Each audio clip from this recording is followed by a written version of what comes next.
one of the things we've all met is the accusation that we are strident or arrogant or vitriolic or shrill. What do we think about that? Yeah, well, I'm amused by it because I went out of my way in my book to address reasonable religious people, and I flew the draft with groups of students who were deeply religious. And indeed, the first draft incurred some real anguish, and so I made adjustments and made adjustments, and it didn't do any good in the end because I still got hammered for being rude and aggressive. And I came to realize that it's a no-win situation. It's a mug's game. The religions have contrived to make it impossible to disagree with them critically without being rude. Without being rude. They sort of play the hurt feelings card at every opportunity, and you're faced with the choice of, well, am I going to be rude, or am I going to articulate this criticism? I mean, am I going to articulate it, or am I just going to button my lip? Right. Well, that's what it is to trespass a taboo. I think we're all encountering the fact that religion is held off the table of rational criticism in some kind of formal way, even by, we're discovering, our fellow secularists and our fellow atheists. Just leave people to their own superstition, even if it's abject and causing harm. Don't look too closely at it. Now that was, of course, the point of the title of my book. There is this spell, and we got to break it. But if the charge of offensiveness in general is to be allowed in public discourse, then without self-pity, I think we should say that we too can be offended and insulted. I mean, I'm not just in disagreement when someone like Tariq Ramadan, accepted now at the high tables of Oxford University as a spokesman, says the most he'll demand when it comes to the stoning of women is a moratorium on it.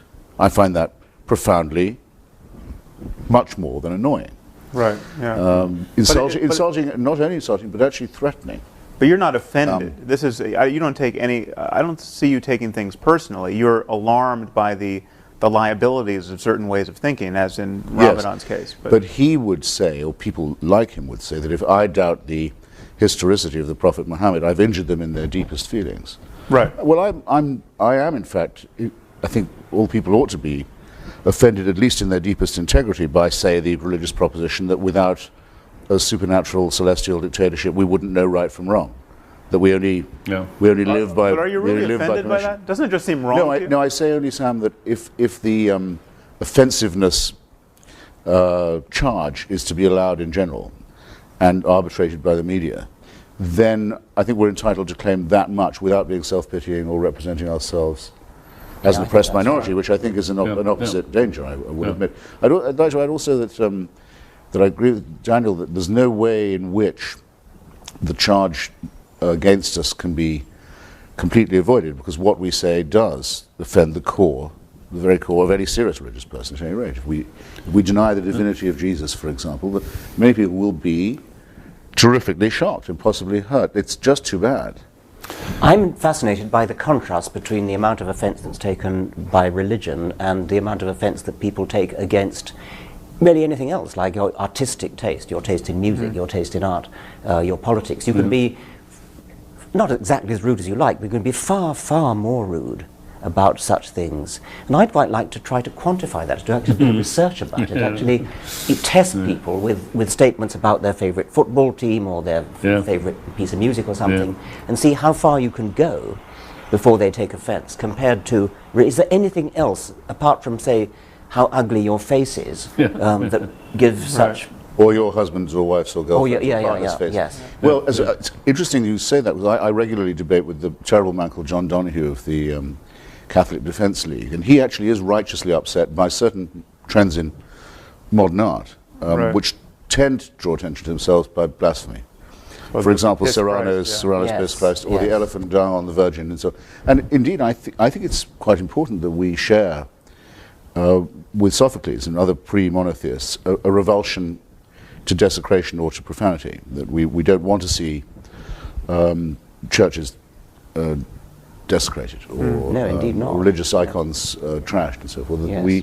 We we share an admiration for at least some of the aesthetic achievements of religion. Right. I think this whole notion of I think our criticism is actually more barbed than that, in the sense that we are offending people, but we're also telling them that they're wrong to be offended. I mean, physicists aren't offended when their view of physics is disproved or challenged. I mean, this is just not the way rational minds operate when they're really trying to get at what's true in the world. And religions purport to be representing reality, and yet there's this peevish and tribal and ultimately dangerous reflexive response to having these ideas challenged. I think we're pointing to the total liability of that. Well, and two, there's no polite way to say to somebody, you've wasted your life. Do you realize you've wasted your life? Do you realize that you've just devoted all your efforts and all your goods to a glorification of something which is just a myth? Or have you ever considered even if you say, have you even considered the possibility that maybe you've wasted your life on this? There's no inoffensive way of saying that, but we do have to say it because they should jolly well consider it. Same as we do about our own lives. Oh, absolutely. Yeah. Yes. Dan Barker's making a collection of clergymen who've lost their faith, but don't dare say so because it's their only living. It's the only thing they know what to do. I've heard from one of them at least. Have you? Yes. I used to have this when I was younger in arguments with the members of the Communist Party. They sort of knew that it was all up with the Soviet Union. Many of them had suffered a lot and sacrificed a great deal and struggled, manfully to keep what they thought was the great ideal alive. Their mainspring had broken, but they couldn't give it up because it would involve a similar concession. Right. But that certainly, if anyone said to me, how could you say that to them about the Soviet Union? Didn't you know you were going to really make them cry and hurt their feelings? And I said, don't be ridiculous. Don't be absurd. But I find it, in many cases, almost an exactly analogous argument. When people tell me I'm being rude and vicious and terribly aggressive in a way that I should, I say, if I were saying these things about the pharmaceutical industry or the oil interests, would it be rude? Would it be off limits? No. Of course it wouldn't. Right. Well, I want religion to be treated just the way we treat the pharmaceuticals and the oil industry. I'm not against pharmaceutical companies. I'm against some of the things they do, but I just want to put religions on the same page with them. Including denying them tax exemption. Yeah. Yes. Yeah. And, or in the English case, state subsidy.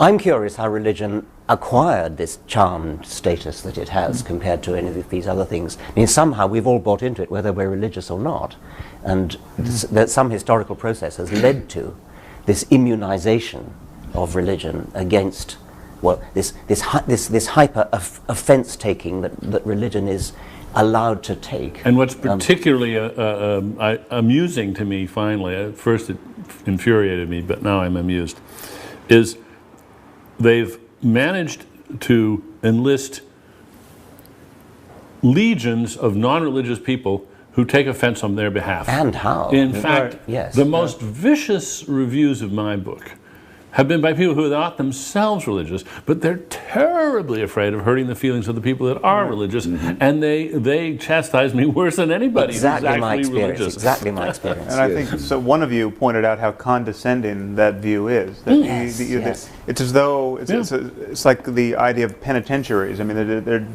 other people need them. We right. must keep these people safely in their midst. Yes. Well, I think there's one answer to that question, which may illuminate a difference or at least a difference that I have with I think maybe all three of you. There's something about.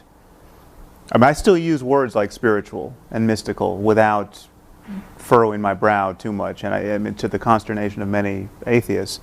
I think there is a range of experience that is rare and that is only talked about without obvious qualms in religious discourse, and because it's only talked about in religious discourse, it is just riddled with superstition, and it's used to cash out various metaphysical schemes which it can't reasonably do.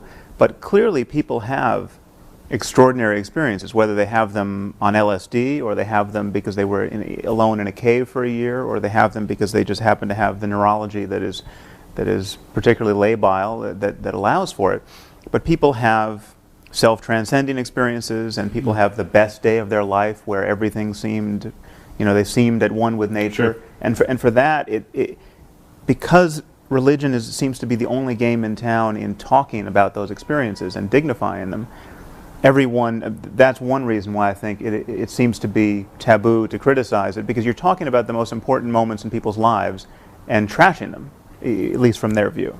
Well, I don't have to agree with you, Sam, in order to say that it's a very good thing you're saying that sort of thing, because it shows that, as you say, religion is not the only game in town when it comes to being spiritual. It's like it's a good idea to have somebody from the political right who is an atheist, because otherwise there's a confusion of values which doesn't help us, and it's much better to have this diversity in other areas. I mean, I think I sort of do agree with you, but even if I didn't, I think it was valuable to have that. Right. If one could make one change, and only one, mine would be to distinguish the numinous from the supernatural. Yes. Right.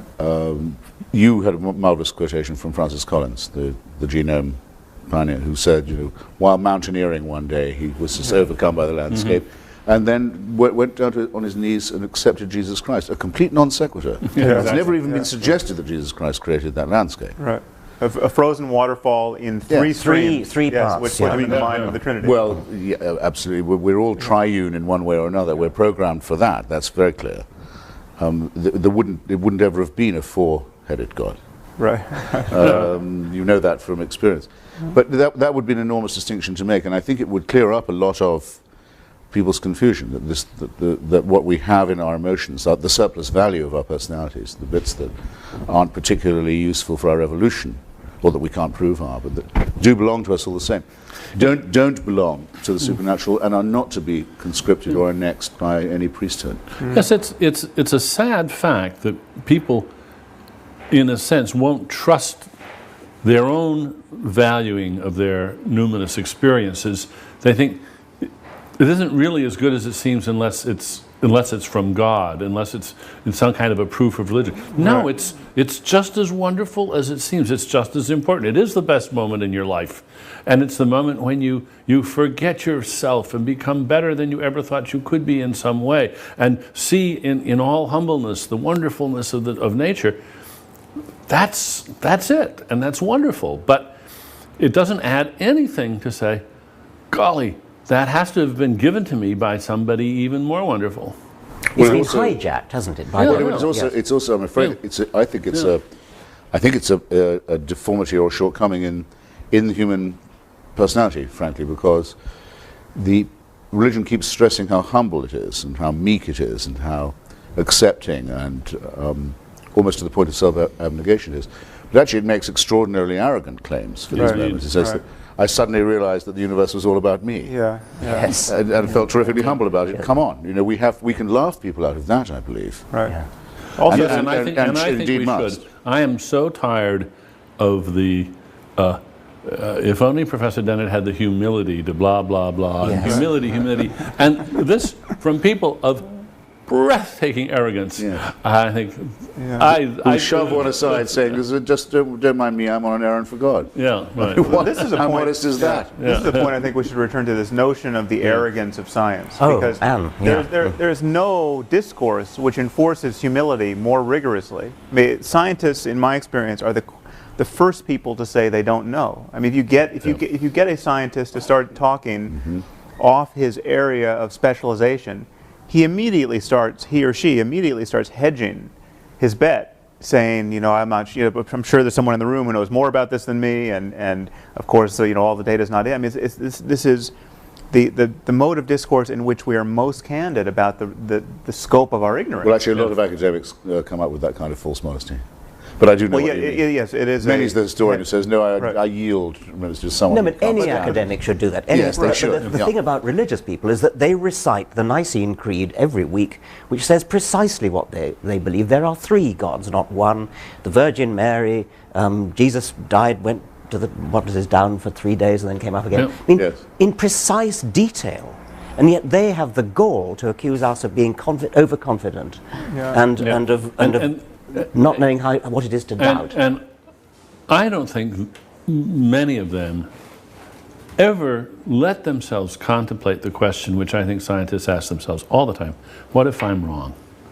Yeah. What if I'm wrong? I mean, it's just not part of their repertoire. Actually, would you mind if I disagree with you about that? I mean, a lot of the talk that makes religious people hard to, not hard to beat, but hard to argue with, is precisely that they'll say they're in a permanent crisis of faith. There is indeed a prayer, Lord, I believe, help thou my unbelief. Graham Greene says the great thing about being a Catholic was that it was a challenge to his unbelief. A lot of people live by keeping two sets of books. In fact, it's my impression. There is that. It's my impression, in fact, that a majority of the people I know who call themselves believers or people of faith do that all the time. I wouldn't say it was schizophrenia. That would be rude. But they're quite aware of the implausibility of what they say. They don't act on it when they go to the doctor or when they travel or anything of this kind. But in some sense, they couldn't be without it. But they're quite respectful of the idea of doubt. In fact, they try and build it in when they can. Well, that's interesting then. And so when they are reciting the creed with its total sort of apparent conviction, is this a kind of mantra which is forcing themselves to overcome doubt by saying, yes, I do believe, I do believe, I do believe, because really I don't. And of course, like the others, like their secular counterparts, they're glad other people believe it. It's an affirmation they wouldn't want other people not to be making. Well, also there's this curious bootstrapping move, which I tried to point out in this recent On Faith piece. This idea that you start with the premise that belief without evidence is especially noble. I mean, this is the doctrine of faith. This is the parable of doubting Thomas. And so you start with that, and then you add this notion, which has come to me through various debates, that the fact that people can believe without evidence is itself a subtle form of evidence. I mean, we're kind of wired to, actually Francis Collins, you mentioned, brings this up in his book, where the fact that we have this intuition of God is itself some subtle form of evidence. And it's this kind of kindling phenomenon where once you say it's good to start without evidence, the fact that you can is a subtle form of evidence, and then the demand for any more evidence is itself a kind of corruption of the intellect or a temptation or something to be guarded against, and you get a kind of perpetual motion machine of self-deception where you can get this thing up and running. But they like the idea that it can't be demonstrated, because then there'd be nothing to be faithful about. Right. That's If the point of faith. if everyone had seen the resurrection, and we all knew that we'd been saved by it, so then we would be living in an unalterable system of belief, and it would have to be policed. Right. Well, and it would actually be, those of us who don't believe in it are very glad it's not true, because we think it would be horrible. Those who do believe it don't want it to be absolutely proven, so there can't be any doubt about it, because then there's no wrestling with the conscience, there are no dark nights of the soul. It was a review of one of our books, I don't remember which, but it was exactly that point, that just, what a crass expectation on the part of atheists that there should be total evidence for this. I mean, there'd be much less magic. You know, if everyone was compelled to believe by too much evidence. Actually, this is Francis Collins. I'm sorry. This is well, Francis Collins. a friend of mine, Canon Fenton of Oxford, actually, said that if the church validated the Holy Shroud of Turin, he personally would leave the ranks, because if they were doing things like that, he didn't want any part of it. Right.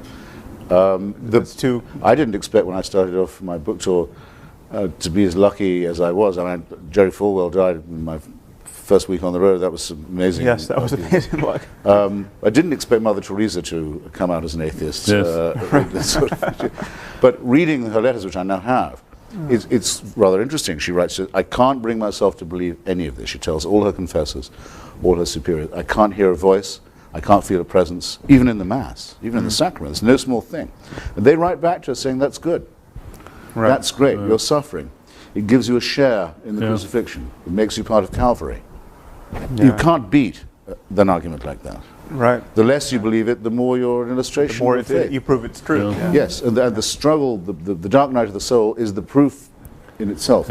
So we just have to realize that these really are non-overlapping magisteria. We can't hope to argue with a mentality of this kind. Well, but we can do just what you're doing now, and that is, we can say, look at this interesting bag of tricks that have evolved. Notice that they're circular, that they're self-sustaining, that they don't have any, that they could be about anything, and and then you don't argue with them. You simply point out that these are not valid ways of thinking about anything, because you could use the very same tricks to sustain something which was manifestly fraudulent. And in fact, what fascinates me is that a lot of the tricks they have their counterparts with con artists. They use the very same forms of non-argument, the very same non sequiturs, and they make, for instance, they make a virtue out of trust. And as soon as you start exhibiting any suspicion of the con man he gets all hurt on you and plays the hurt feelings card and reminds you how wonderful taking it on faith is, and how I mean, there aren't any new tricks. These tricks have evolved over. And one could add years. the production of bogus special effects as well, which is one of the things that completely convicts religion of being fraudulent. The belief in the miraculous. The same people will say, well, Einstein felt a spiritual force in the universe, when he said the whole point about it is there are no miracles. There are no changes in the natural order. That's the miraculous thing. They're completely cynical about claiming him. Well, the other thing worth pointing out, almost the same breath, is that every religious person feels the same criticism of other people's faith that we do as atheists. I mean, they reject the pseudo-miracles and the pseudo-claims to certainty of others. And they see the confidence tricks in other people's faith. And they see it rather readily. You know, every Christian knows the Quran can't be the perfect word of the creator of the universe, and anyone who thinks it is hasn't read it closely enough, and it's just in this hermetically sealed discourse that isn't really being self-critical. And I think we're on very strong. We make a very strong case when we point that out, and point out also that whatever people are experiencing in church or in prayer, no matter how positive, the fact that Buddhists and Hindus and Muslims and Christians are all experiencing it proves that it can't be a matter of the divinity of Jesus or the unique sanctity of the Quran, or because there's 17 different ways of getting there. By the way, on that, a tiny point. It's not. I hope not a digression. It's useful bearing that in mind too when you get, as I did this morning on ABC News, the question, well, wouldn't you say religion did some good in the world? I mean, there are good people. You never don't get that argument. And by the way, there's no reason why one shouldn't. We say, well, yes, I have indeed heard it said that Hamas provides social services in Gaza. And I've even heard it said that Louis Farrakhan's group gets young black men in prison off drugs. I don't know if it's true. I'm willing to accept it might be. It doesn't alter the fact that the one is a militarized terrorist organization with a fanatical anti-Semitic ideology, and the second is a racist crackpot cult. Yeah. And the other, I have no doubt that Scientology gets people off drugs too. But my insistence always with these people is, if you will claim it for one, you must accept it for them all. And the other move you can make there, because if you don't, it's flat out dishonest. You can invent an ideology which, by your mere invention in that moment, is obviously untrue, which would be quite useful if propagated to billions. I mean, That's right. You could say, this is my new religion. Teach people to demand that your children study science and math and economics and all of our terrestrial disciplines to the best of their abilities. And if they don't persist in those efforts, they'll be tortured after death by 17 demons. This would be extremely useful, and it would be far more useful than Islam, propagated to billions. And yet, what are the chances that the 17 demons exist? Zero. There's a slipperiness too, isn't there, about one way of speaking to sophisticated intellectuals and theologians, and another way of speaking to congregations, and above all, children. And I think all of us been accused of going after the easy targets of the Jerry Falwells of this world and ignoring the sophisticated professors of theology.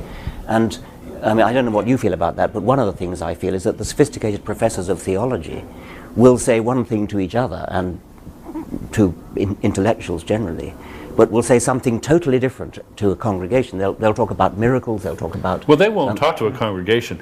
Well, archbishops will. Yes, but when the sophisticated theologians try to talk to the preachers won't have any of it. Well, that's true. I mean, you got to realize that sophisticated theology is like stamp collecting. It's a very specialized thing, and only a few people do it. And a negligible influence. They take in their own laundry, and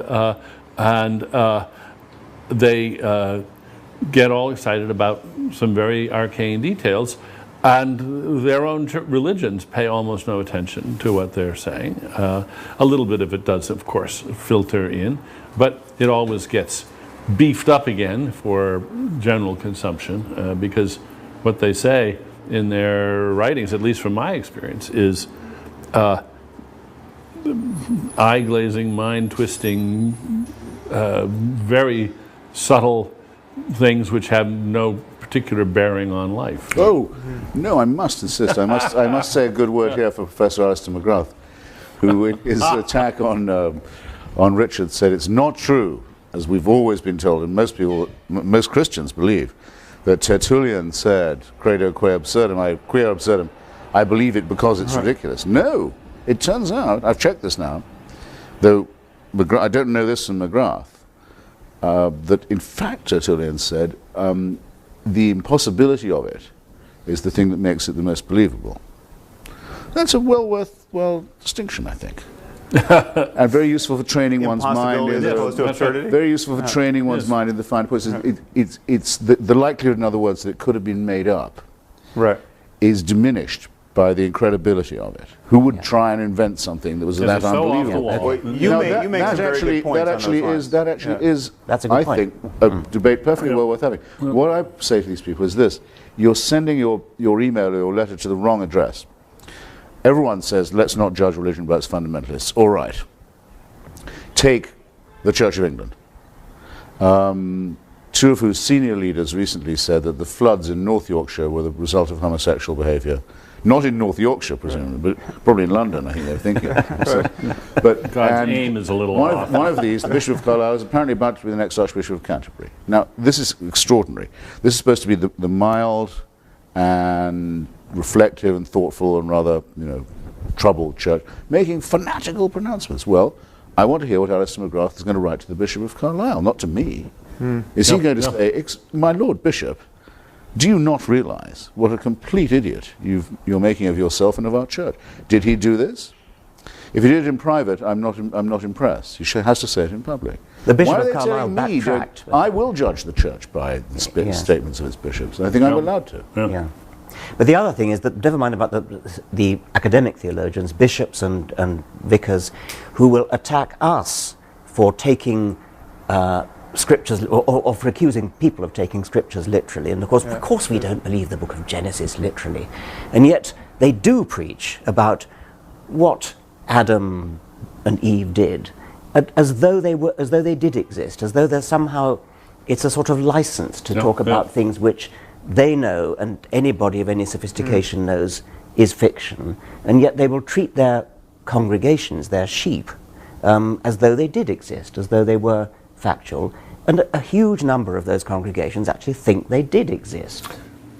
Can you imagine any one of these preachers saying, as such a topic is introduced, this is a sort of theoretical fiction. It's not true, but it's a very fine metaphor. No, they're just They not kind of, going. after the fact, imply that that's what they expect you to know. Yes, but they would never announce it. They would Well, never there's say another point there, is that they never admit how they have come to stop taking it literally. Because you have all these people criticizing us for our crass literalism. We're as fundamentalist as the fundamentalists. And yet these moderates don't admit how they have come to be moderate. What does moderation consist of? It consists of having lost faith in all of these propositions, or half of them, because of just the hammer blows of science and secular politics. Of the crass literalism of the critics. Yeah, Yes. Religion has lost its mandate on 1,000 questions, and moderates tend to argue that this is somehow a triumph of faith, that faith is somehow enlightening, whereas it's been enlightened from the outside. It has been, it has been intruded upon by On science. that point that I was wanting to raise myself about our own so-called fundamentalism, there's a cleric in Southwark the first person I saw attacking you and I in print as being just as fundamentalist as those who blew up the London Underground. Do you remember his name? I don't remember his name. Sorry, I don't remember. He's a very senior Anglican cleric in the Diocese of Southwark. I went on the BBC with him, just entre parenthèses, I'll say, when I'd said, how can you call your congregation a flock? Doesn't that say everything about your religion, that you think they're sheep? He said, well, actually, I used to be a pastor in New Guinea, where there aren't any sheep. Well, of course, there are a lot of places where there are no sheep. Gospel's quite hard to teach, as a result. We found out what the most important animal to the locals was, and I remember very well my local bishop rising to ask the Divine One to behold these swine. his new congregation. But this is the man who deliberately does a thing like that, that's as cynical as you could wish, and as adaptive as the day is long. And he says that we who doubt it are as fundamentalist as people who blow up their fellow citizens on the London Underground. It's unconscionable.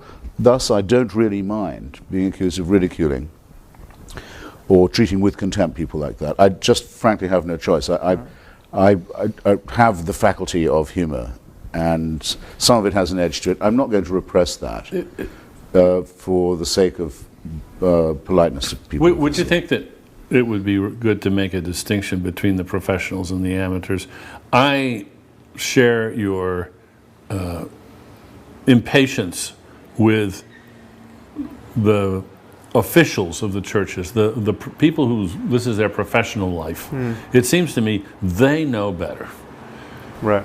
The congregations don't know better because it's maintained that they should not know better. I do get very anxious about ridiculing the beliefs of the flock because of the way in which they have ceded to their leaders. They've delegated authority to their leaders, and they presume their leaders are going to do it right. So I think in this, who stands up and says the buck stops here? Right. Well, it seems to me it's the preachers themselves, it's the priests, it's the bishops, and we really should hold their feet to the fire. For instance, just take the issue of creationism. If somebody in a fundamentalist church thinks that creationism makes sense because their pastor told them, well, I can understand that and excuse that. We all get a lot of what we take to be true from people that we respect and whom we view as authorities. We don't check everything out. But where did the pastor get this idea? And I don't care where he or she is responsible, because their job is to know what they're talking about in a way that the congregation isn't. We have to be a little bit careful not to sound condescending when we say that, and in a way it's reflecting the condescension of the preacher. Yes, because I'll take things that you and Richard say on the human and natural sciences, not without wanting to check, but I'm often unable to, but knowing that you are the sort of gentleman who would have checked. If you say, the bishop told me it, so I believe it, you make a fool of yourself, it seems to me, and one is entitled to say so. Just as one is entitled when dealing with an ordinary racist to say that his opinions are revolting. He may know no better, but that's not going to save him from my condemnation. And nor should it. And I think exactly it's condescending not to confront people, as it were, one by one, or en masse. So public opinion is often wrong. Mob opinion is almost always wrong. Let's linger religious on this opinion issue is of wrong. authority. Religious opinion is wrong by definition. We can't avoid this. And I wanted to intrude the name H.L. Mencken at this point. Now, a very justly celebrated American writer, not particularly to my taste, much too much of a Nietzschean, and what really was once meant by social Darwinists at one stage. But why did he win the tremendous respect of so many people in this country in the 20s and 30s? Because he said the people who believe what the Methodists tell them and what William Jennings Bryan tells them are fools. They're not being fooled, they are fools. They should... Shame on them for believing these. Yes, they make themselves undignified and ignorant, and no mincing of words here, and a great admixture of wit and evidence and reasoning. It absolutely works. It's the most successful anti-religious polemic there's probably ever been in the modern world. In the 20th century, anyway. I think we just touched upon an issue that we should really highlight this whole notion of authority, because religious people often argue that science is just a tissue of uncashed checks. We're all relying on authority. How do you know that the cosmological constant is whatever it is? So I think you two are well placed to do this. Differentiate the kind of faith placing in authority that we practice without fear in science and rationality generally, and the kind of faith placing in the preacher or the theologian that we criticize. Well, what we actually do when we who are not physicists take on trust what physicists say is we have some evidence to suggest that physicists have looked into the matter, that they've done experiments, that they've peer-reviewed their papers, that they've criticized each other, that they've been subjected to massive criticism from their peers in seminars and in lectures and things. And they've come through. And remember the structure that's there too. It's not just that there's peer review, but it's very important that it's competitive. For instance, when Fermat's last theorem was proved by Andrew Wiles.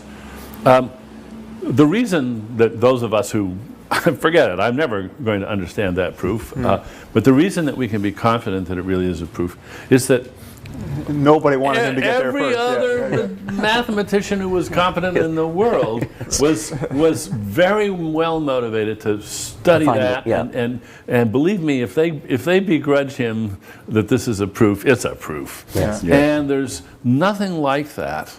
No, because when the antithesis of no religious person has ever been able to say what Einstein said. If I'm right, the following solar event will occur off the west coast of Africa in, I forget how many years and months from now, and it did, within a very tiny degree of variation. There's never been a prophecy that's been vindicated like that, or anyone willing to place their reputation and their, as it were, their life on the idea that it would be. I was once asked at a public meeting, don't you think that the mysteriousness of quantum theory is just the same as the mysteriousness of the Trinity or the transubstantiation? And the answer, of course, can be answered in two quotes from Richard Feynman. One, Richard Feynman said, if you think you understand quantum theory, you don't understand quantum theory. He was admitting that it's highly mysterious. But the other thing is that the predictions of quantum theory experimentally are verified to the equivalent of predicting the width of North America to the width of one human hair. And so quantum theory is massively supported by accurate predictions, even if you don't understand the mystery of the Copenhagen interpretation or whatever it is. Whereas the mystery of the Trinity doesn't even try to make a prediction, let alone an accurate one. I don't like it. Isn't a mystery either. I don't like the use of the word mystery here. Yes. I think there's been a lot of consciousness raising in philosophy about this term, where we have so-called Mysterians, the new Mysterians. These are people who like the term mystery. Noam Chomsky is famously quoted to say, "There's two kinds of questions: there's puzzles and mysteries. Puzzles are soluble, mysteries aren't." And first of all, I just don't buy that, but I buy the distinction and say there's nothing about mystery in science. There's puzzles, there's deep puzzles, there's things we don't know, there's things we'll never know, but they aren't systematically incomprehensible to human beings. The glorification of the idea that these things are systematically incomprehensible is, I think, has no place in science. Which is why I think we should be quite happy to revive traditional terms in our discourse, such as obscurantism and obfuscation, is what they really are. And to point out that these things can make intelligent people act stupidly. John Cornwell, who's just written another attack on yourself, Richard, and who's an old friend of mine, a very brilliant guy, wrote one of the best studies of the Catholic Church and fascism that has been published. He's in his review of you, he says, Professor Dawkins should just look at the shelves of books there are on the Trinity. The library is full of attempts to solve this problem before he's so... But none of the books in those religious libraries solve it either. The whole point is that it remains insoluble. and is used to keep people feeling baffled and inferior. But I want to come back to the thing about mystery in physics, because isn't it possible that our evolved brains, because we evolved in what I call middle world, where we never have to cope with either the very small or the cosmologically very large, we may never actually have an intuitive feel for what's going on in quantum mechanics, but we can still test its predictions. We can still actually do the mathematics and do the physics to actually test the predictions, because anybody can read the dials on a... Right. I think what we can see is that what scientists have constructed over the centuries is a series of tools, mind tools, thinking tools, mathematical tools, and so forth, which enable us to some degree to overcome the limitations of our evolved brains, our Stone Age, if you like, brains. And overcoming those limitations is not always direct. Sometimes you have to give up something. Yes, you'll just never be able to, as you say, to be able to think intuitively about this. But you can know that even though you can't think intuitively about it, there's this laborious process by which you can make progress, and you do have to cede a certain authority to the process, but you can test that, and it can carry you from A to B.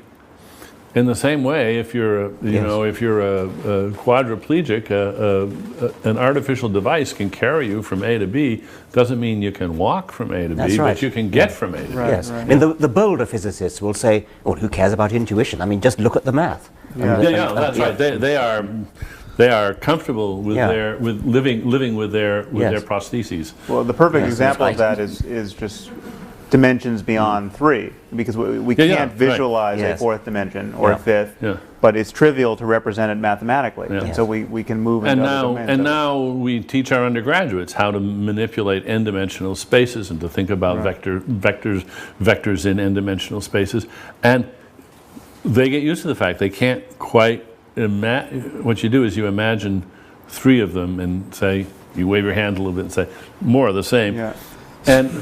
But you check your intuition by running the maths, and it works. But it's easy to do something. Say you're a psychologist looking at personality, and you say there are 15 dimensions of personality, and you could think of them as being 15 dimensions in space. And anybody can see that you can imagine moving along any one of those dimensions with respect to the others, and you don't actually have to visualize 15-dimensional space. No, and you give up that demand, and you realize, I can live without that. It would be nice if I could do that, but hey, I can't see bacteria with the naked eye either. I can live without that. But I think there's one. I was challenged on that. I was challenged on the radio the other day by someone.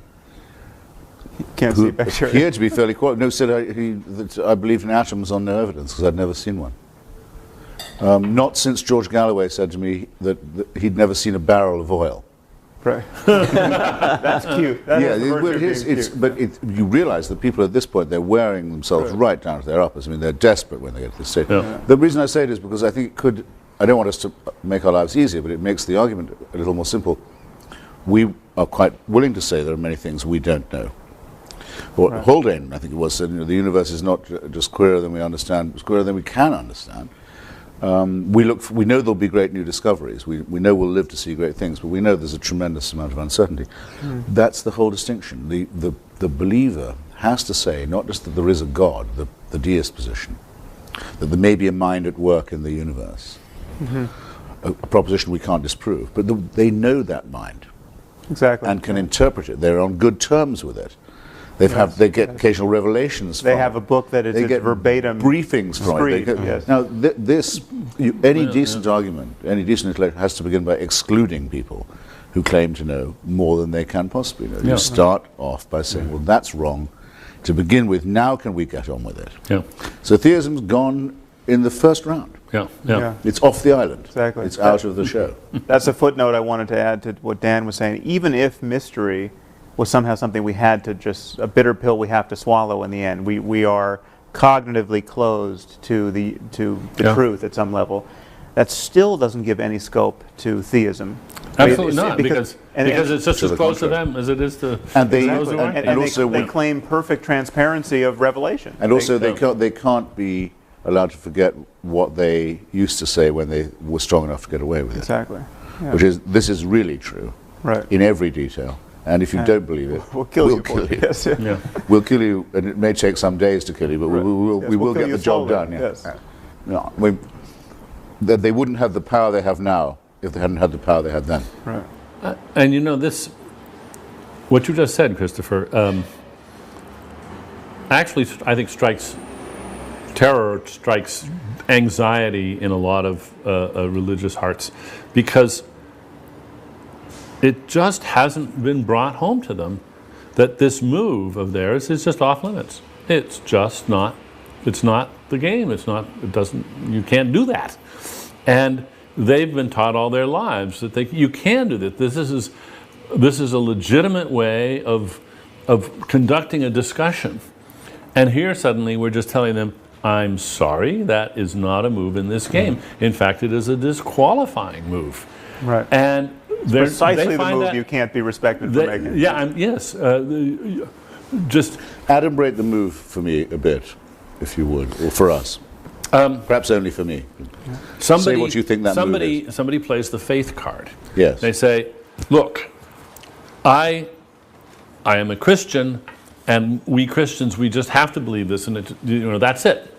At which point, I guess the polite way of saying it is, well, okay, if that's true, you'll just have to excuse yourself from the discussion because you've declared yourself incompetent to proceed with an open mind. Now, if you really can't defend your view, then sorry, you can't put it forward. We're not going to let you play the faith card. Now, if you want to defend what your holy book says in terms that we can appreciate, fine. But because it says it in the holy book, that just doesn't cut any ice at all. And if you think it does, you're clearly, that is, first of all, that's just arrogant. It is a bullying move, and we're just not going to accept it. And it's a move that they don't accept when done in the name of another faith. Exactly. But now, in which case, could I ask you something, all three of you who are wiser than I on this matter?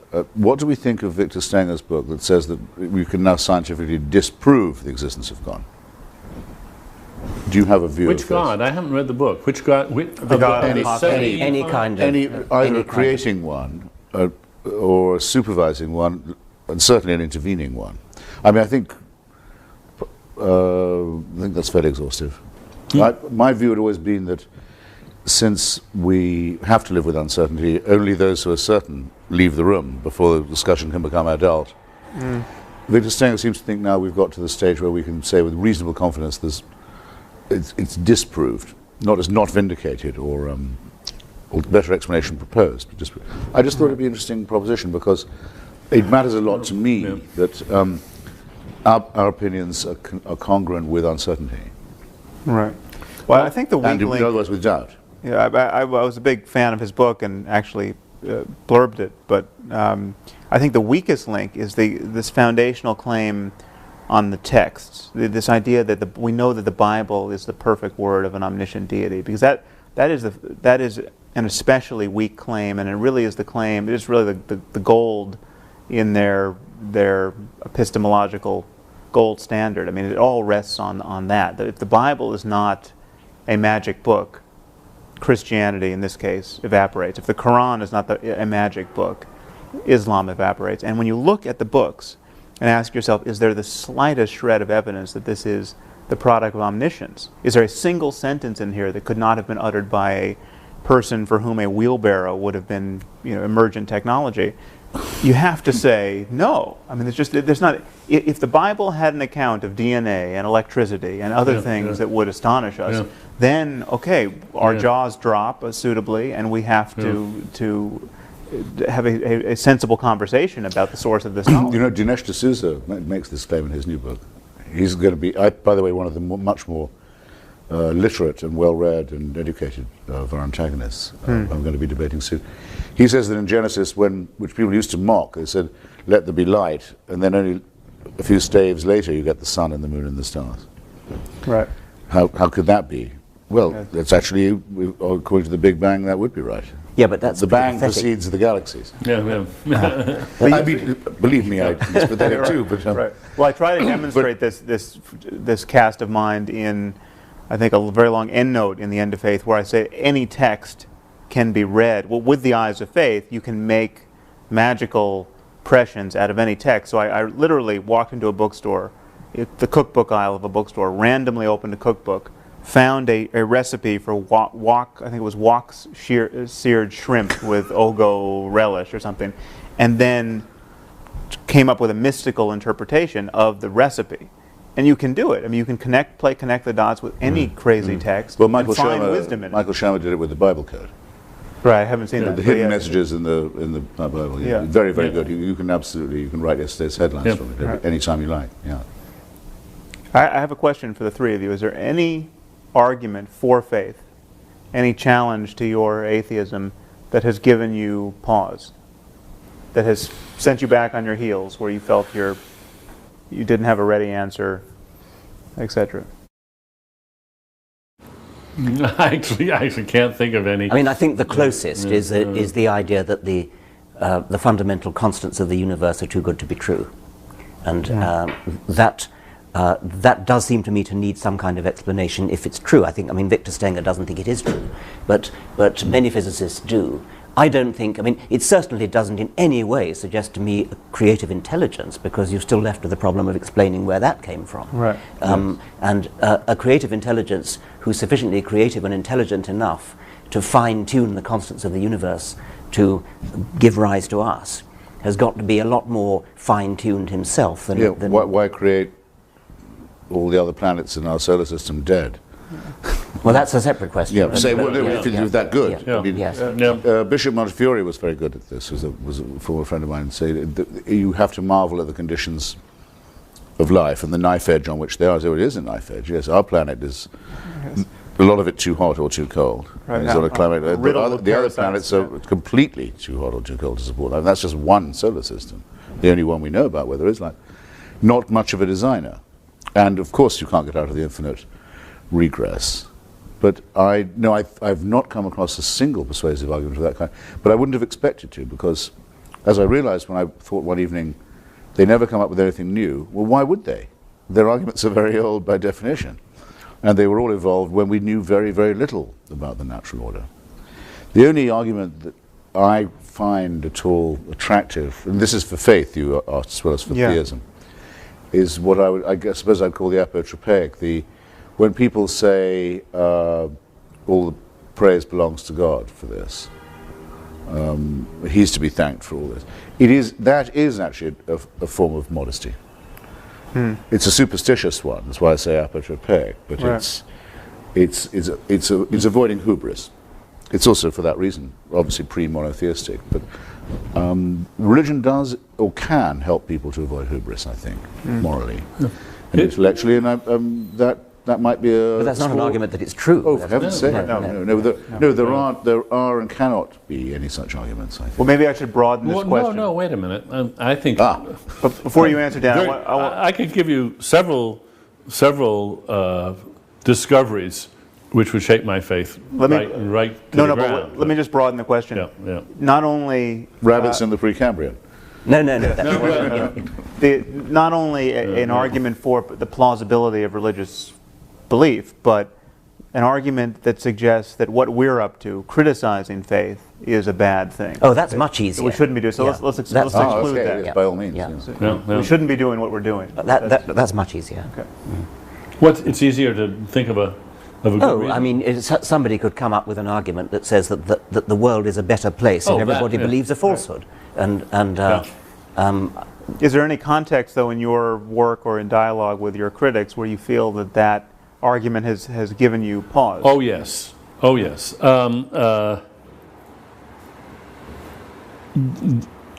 Not so much in Breaking the Spell, but when I was working on my book on free will, Freedom Evolves, I kept running into critics who who were basically expressing something very close to a religious view, namely, look, free will is such an important idea. If we gave up the idea of free will, we would have, people would lose a sense of responsibility and we would have chaos.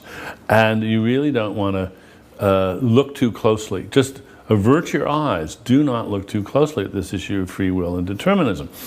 And I thought about that explicitly in the environmental impact category. Okay, could I imagine that my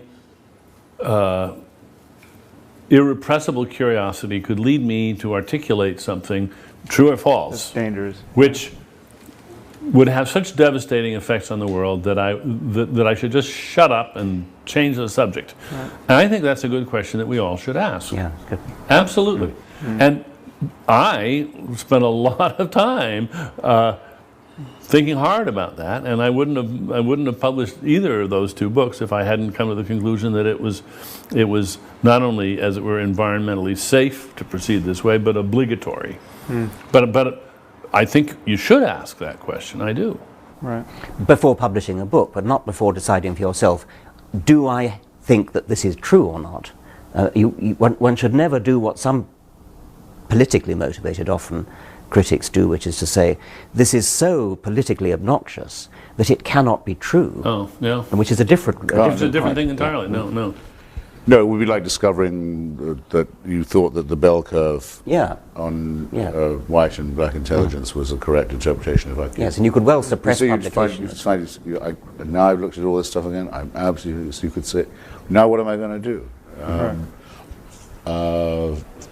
Fortunately, these questions don't in fact present themselves in that way. I'll tell you one place where it's presented itself to me. This I think it was an op-ed in the LA Times, I could be mistaken, but someone argued that the reason why the Muslim population in the US is not radicalized the way it is in Western Europe is largely the result of the fact that we honor faith so much in our discourse that they have not become, the community has not become as insular and as grievance-ridden as it has in Western Europe. As in Western Europe. Now, I don't know if this is true, but if it were true, that gave me a moment's pause. That would be of interest. James Wolfenson, of the later the World Bank, recently the negotiator on Gaza, says that he firmly believes that he had tremendous influence for good with the Muslim Brotherhood and Hamas because he was an Orthodox Jew. If so, I think it would be disgusting, I have to say. And he shouldn't have had the job in the first place, because we know one absolute thing for certain about that conflict, which is that it's been made infinitely worse by the monarchy. If it were only a national and territorial dispute, it would have been solved by now. So, but his self-satisfaction in saying so, even if it were true, would turn me even more against him.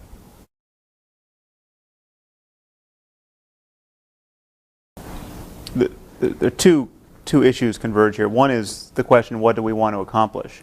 What do we reasonably think we can accomplish?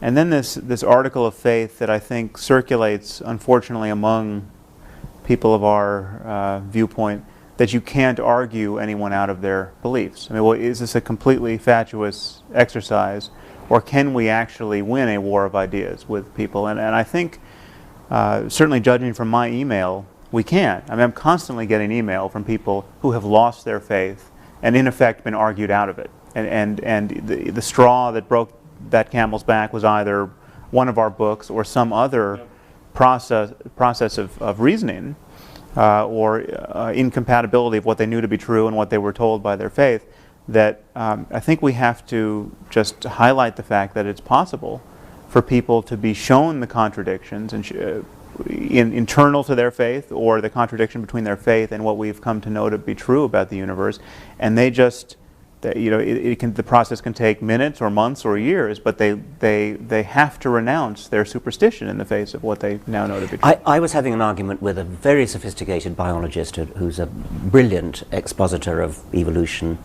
and he still believes in God. And I said, how can you, what's this all about? And he said, I accept all your rational arguments, however, it's faith.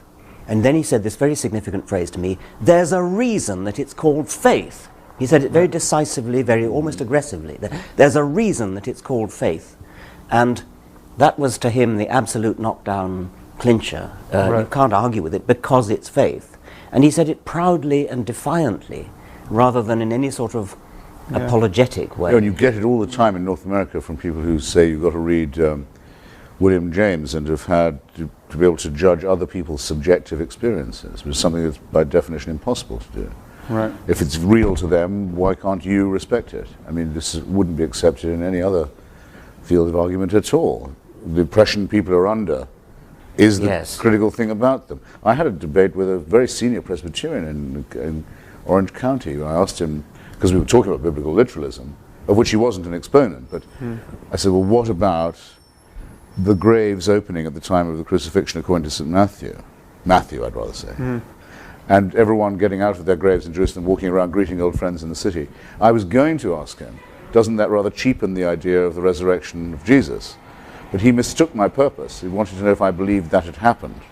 That was what he thought. Right. And he said that as a historian, which he also was, he was inclined to doubt it.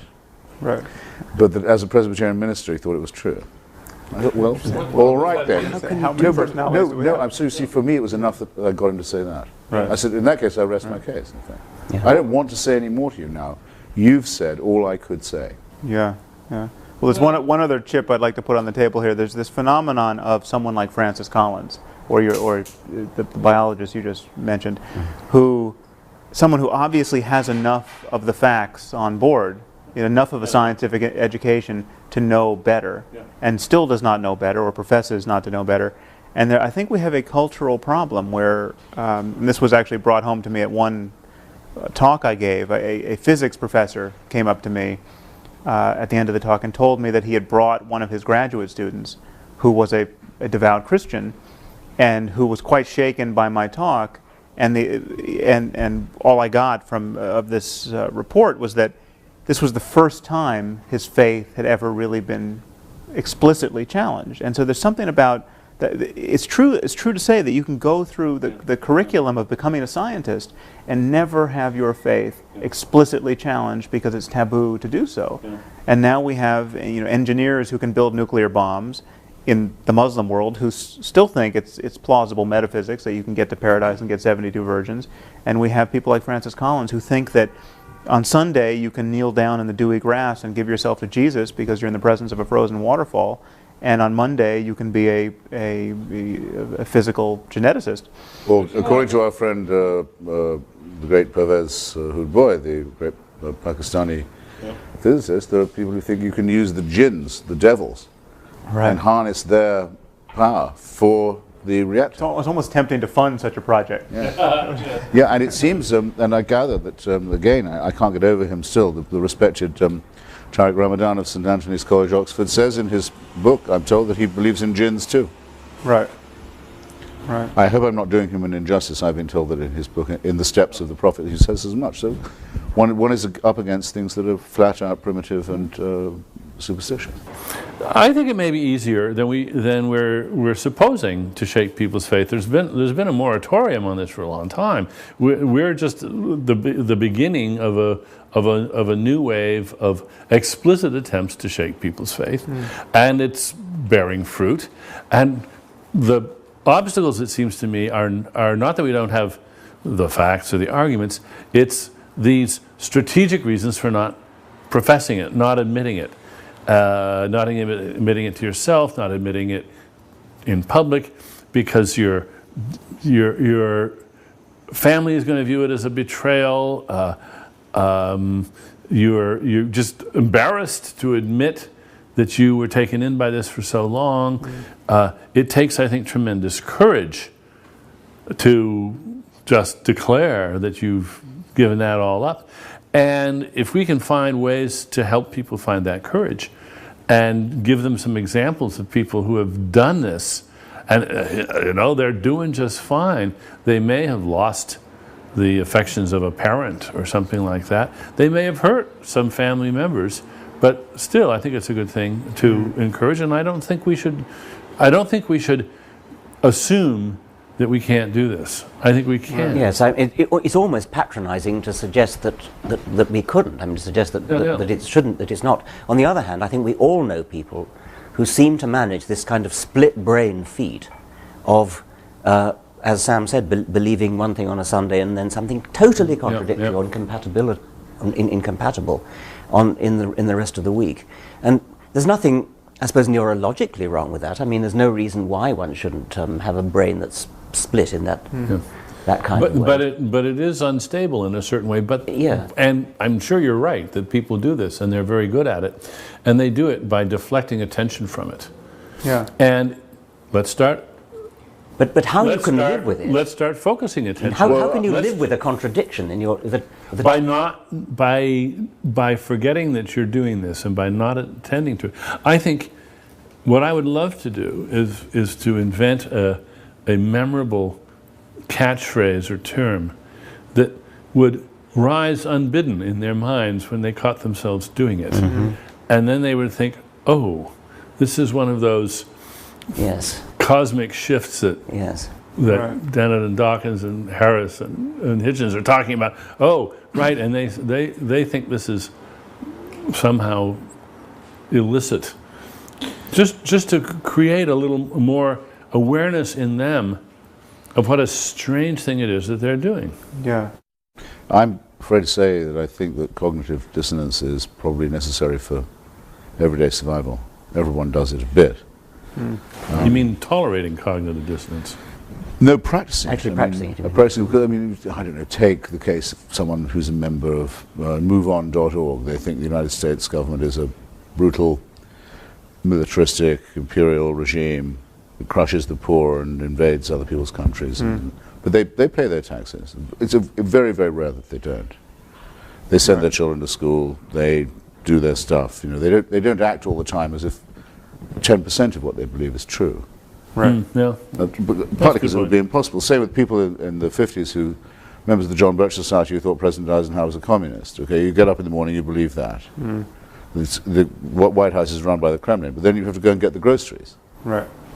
And do all that stuff. Why aren't you You still have to go and do it. Too many commitments, But you absolutely wouldn't be challengeable in your belief. It would be very, very important to you, but there would be no way in your life, your real life, of vindicating or practicing the opinion that you have. And I'm sure that the same is true of people who say, well, I shouldn't really prefer one child to another or one parent to another, but I do. I'm just not going to act as if I do. Right. All kinds of things of this kind. But what do you think as educators? Or Senator Craig saying he's not gay. I'm thinking in his own mind, he's absolutely sure he's not. Right. Yeah. But he can't manage his life by saying he is, or he isn't. Yeah. So a question I wanted to ask was this: we should ask ourselves what our real objective is. Yeah. Do we in fact wish to see a world without faith? I think I would have to say that I don't. I don't either expect to or wish to see that. What do you mean by faith? I don't think it's possible because it replicates so fast, faith, as often as it's cut down or superseded or discredited. Replicates, it seems to me, extraordinarily fast, I think for Freudian reasons, principally to do with the fear of extinction. So you mean faith in supernatural paradigms? Wish. But why would you not wish it? Wish thinking. And then the other thing is, would I want this argument to come to an end?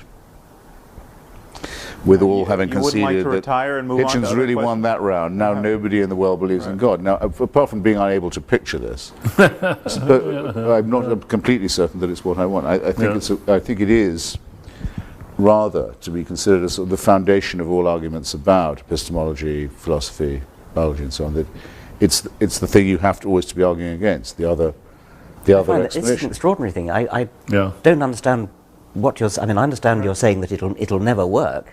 But I don't understand why you wouldn't wish it. Because I think, as a bit like the argument of between, Huxley and Darwin. Huxley and Wilberforce, or Darrow and William Jennings Bryan. I want it to go on. Because it's interesting. I want our side to get more refined and theirs to be ever more exposed. But I can't see it with one hand clapping. You don't want it to go on with the jihadists. I mean, there's a certain face of this. No, but I don't have a difference of opinion with the jihadists. Well, you do in terms of the legitimacy of their project. No, not really. No, there's nothing to argue about with that. I mean, there's a simple matter of survival. I want them to be extirpated. Or then move it down to the people who are blocking stem cell research. That is a purely primate response with me. They're recognizing the need to destroy an enemy in order to assure my own survival. I've no interest at all in what they think. But it sounds like you're really, we haven't still come to your question about Islam, but no interest at all in what they think. Only interested in refining methods of destroying them. Okay. In other words, you've simply given up a task in which, by the way, one gets very little secular support. Yes, most atheists don't want this fight. Yeah. The most important one is the one they want to shirk. They'd far rather go off and dump on Billy Graham. Well, because on that they know that they can't. There's no danger. I think that because we find the idea of exterminating these people just abhorrent, and we think that besides it will breed them extirpating. Extirpate. Yes. Complete destruction of the jihadist forces. Extermination, I think, has to be applied more as a species or to. No, but Christopher, going back to your thing about, it sounds as though you like argument. You like having. It's almost the theatre of having an intellectual argument, which would be lost. Well, I would rather say the dialectic, actually, Richard. In other words, one learns from arguing with other people. Yes. And I think all of us around this table have probably enhanced or improved our own capacities as reasoners. Yes, but I mean, there are plenty of other things to reason about. You can having won the battle against religion, we can go back to science or whatever it is we practice, and we can argue and reason about that. And there's plenty of arguments, that really worthwhile arguments. But it'll always be the case that some will attribute their presence here to the laws of biology, and others will attribute their presence here to a divine plan that has a scheme for them. Well, that's and you can tell a lot, in my view, about people from which view they take. And as we all know, only one of those views makes sense, but how do we know that? Because we have to contrast it with the opposite one. But let me make an analogy here, though. Not going to disappear. Because you could have said the same thing about witchcraft at some point in recent history. You could say that every culture has had a belief in witches, a belief in the efficacy of magic spells. Witchcraft is ubiquitous, and we're never going to get rid of it, and we're fools to try. Or we can try only as a matter of dialectic. But witchcraft is going to be with us. Well, and yet witchcraft has almost without exception. I mean, you can find certain communities not at all. No, I mean, real witchcraft. Witchcraft is completely ineradicable. It spreads like weed, often under animist and Christian. No, I don't mean not in the Western world. I mean frank witchcraft. Witchcraft of the evil eye, and instead of medicine, you have. You think you've got rid of that? I think we've got. fundamentally, we've got rid of that. Yes. But in any case, don't you want to get rid of it? I mean, not at all. There's currently a campaign to get Wiccans registered to be buried in Arlington Cemetery. Well, but Wiccans are to witchcraft as Unitarians are. Right. They're not real. I'm talking about a willingness to kill your neighbor because you think that there is some causal mechanism by which they, through their evil intent, could have destroyed your crops psychically. Or cast an evil eye upon your. I mean, it comes in ignorance of medical science. I mean, you don't know why people get sick, and you suspect your neighbor of ill intent, and then witchcraft fills the void there. No, one wouldn't say in such a case that one wished to be. One didn't wish to be without it. We've lost something interesting to argue with. We are effectively. I mean, we're not dealing with the claims of witches intruding upon medical. Don't go to alternative medicine and acupuncture here. I'm talking about real witchcraft. Well, I was about to do that very thing. Yeah. And the Washington Post publishes horoscopes every day. Yeah. Astrology is yet another matter. But astrology is a. Let's take a milder. Astrology is not going to be eradicated. But it doesn't need to be eradicated. No, but you're confusing whether it's going to be eradicated and whether you want it to be eradicated. And it sounds as though you don't want it to be eradicated because you want something to argue against and something to sharpen your wits up. I think that is in fact what I. But in fact, instead of thinking about eradication, why not think about it the way an evolutionary epidemiologist would and say, what we want to do is we want to encourage the evolution of avirulence. We want to get rid of the harmful kinds. And I mean, I don't care about astrology. I don't think it's harmful enough. I mean, it was a little scary when Reagan was reportedly using astrology to make decisions. But that, I hope, anomalous case aside, I find the superstition that astrology is important to be relatively harmless. If we could only do the same thing, if we could only relegate the other enthusiasms to the status of astrology, I'd be happy. Right. Well, look, you don't accept my, or you don't like my answer, but I think the question is going to be asked of us. It was asked of me today, actually, again on the TV. It said, do you wish no one was going to church this morning in the United States? Right. What's your answer? Well, I've given mine. Richard's disagreed a bit, but the answer I gave this morning was, I think people would be much better off without false consolation, and I don't want them trying to inflict their beliefs on me. So they'd be doing themselves and me a favor if they gave it up. So perhaps in that sense I contradict myself. I mean, I wish they would stop it, but then I would be left with no one to argue with. But you have many other subjects. And I certainly didn't say that I thought if they'd only listened to me, they would stop going. Okay, so there are two questions here. So that was my very experimental answer. But I'd love to hear, would you like to say that you look forward to a world when no one had any faith in I want to answer this. Whether it's astrology or religion or anything else, I want to live in a world where people think skeptically for themselves, look at evidence, not because astrology is harmful. I guess it probably isn't harmful, but if you go through the world thinking that it's okay to just believe things because you believe them without evidence, then you're missing so much. And it's such a wonderful experience to live in the world and understand why you're living in the world and understand what makes it work, understand about the real stars, understand about astronomy, that it's an impoverishing thing to be reduced to the pettiness of astrology. And I think you can say the same of religion. The universe is a grand, beautiful, wonderful place, and it's petty and parochial and cheapening to believe in jinns and supernatural creators and supernatural interferers. I think you could make an aesthetic case that we want to get rid of. Fine. I could not possibly agree with you more. But let's talk about priorities. Okay. If we could just get rid of some of the most pernicious and noxious excesses, what would be the triumphs you would go for first? What would really thrill you as an objective reached? Let's look at Islam, and let's look at Islam as realistically as we can. Is there any remote chance of a reformed, reasonable Islam? Well, isn't the present savage Islam actually rather recent? Isn't it the Wahhabi? You have to go back quite a ways, I think, to get only up to a point. I mean, I think there's, and again, none of us are whether we're equipped to do it, we're not the most persuasive mouthpieces of this criticism. I mean, it takes someone like Ayaan Hirsi Ali or a Muslim scholar, someone like Ibn Waraq, to authentically criticize Islam and have it be heard by people, but especially the secular liberals of a sort who don't trust our take on this. But it seems to me you have different historical moments in the history of Islam that are distinct. One where Islam really has, you have some Muslim, you have a caliphate, or you have some Muslim country which has a reign of Islam and is unmolested, but for whatever period of time from the outside, and then Islam can be as totalitarian and happy with itself as possible, and you don't see the inherent conflict and the inherent liability of its creed.